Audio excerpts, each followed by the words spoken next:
Giranvali. The 4th of January 2018 were just a few days into the new year, but 2018 has already proved to be brilliant for ex-Chelsea star Michael Essien.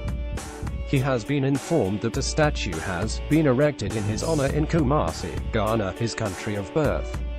He has of course retweeted the image of the shrine. Hello at Michael Essien. I'm not sure you're aware of this, your huge honor in Kumasi at the popular Wadi Road.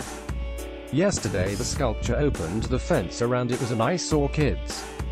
I was humbled. Ghana still loves you. It's beautiful. GIF pic.twitter.com/y1side9qw. Sadiq Adams at Sadiq Adams. January 2, 2018. What a lovely gesture.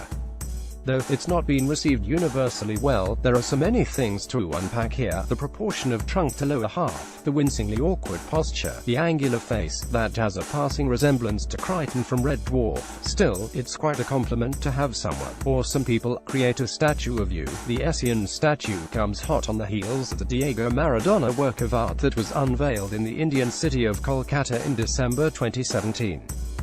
It depicted a young Diego, complete with a rather healthy mop of hair, lifting the 1986 World Cup trophy, which he led Argentina to win.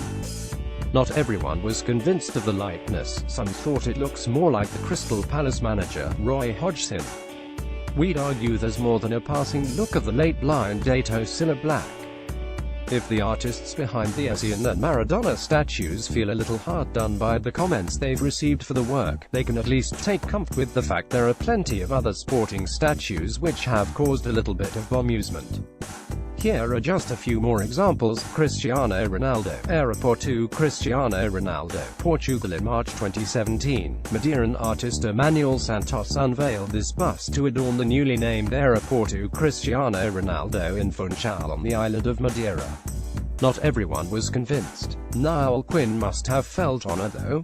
Despite some ridicule online, the artist was defiant. It was impossible to please the Greeks and Trojans.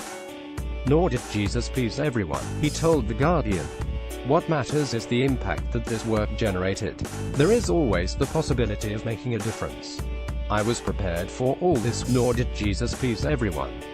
We don't think he's referring to either Navas or Gabriel, either Ted Bates, St Mary's Stadium, Southampton. Bates, who died in 2003, made 216 appearances for Saints as a player, scoring 64 times, and managed the club between 1955 and 1973. Fans weren't pleased that the likeness, which cost £102,000, was slightly out of proportion.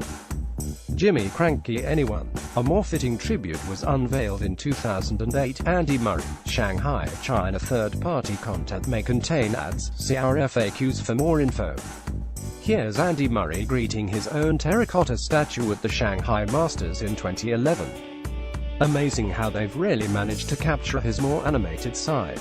The defending champion retained his title, beating David Ferrer in the final. Not sure if he retained the statue though. Carlos Valderrama, Santa Marta, Colombia. Since 2002, visitors to the Eduardo Santos Stadium, home of Colombian football side Union Magdalena, have been treated to this massive, bronze statue of the great Colombian national player Carlos Valderrama. Magdalena were the creative midfielder's first club. All we can say is, fair play to the artist Amilcar Ariza for the graft it must have taken to recreate those locks. Paavo-Nurmi, Helsinki, Finland. This statue outside the Olympic Stadium in Helsinki casts him completely naked. We're not too sure where they did the research for this. Michael Jackson, Craven Cottage, London. It's hard to believe that it actually happened now, isn't it? Did former Fulham owner Mohammed Al Fayed really install a 7 feet 6 inches statue of Michael Jackson outside of Craven Cottage in 2011? Mr. Al Fayed insisted that the pop legend was a Fulham fan and resisted calls to pull down the statue. However, after the club was sold to Shahid Khan, the statue beat it in 2013. Al Fayed has attributed Fulham's relegation from the Premier League in 2014 to that statue being removed. This statue was a charm and we removed the luck from the club and now we have to pay the price, he said. When Khan asked me to move it, I said, you must be crazy, this is such a fantastic statue, which the fans are crying out for.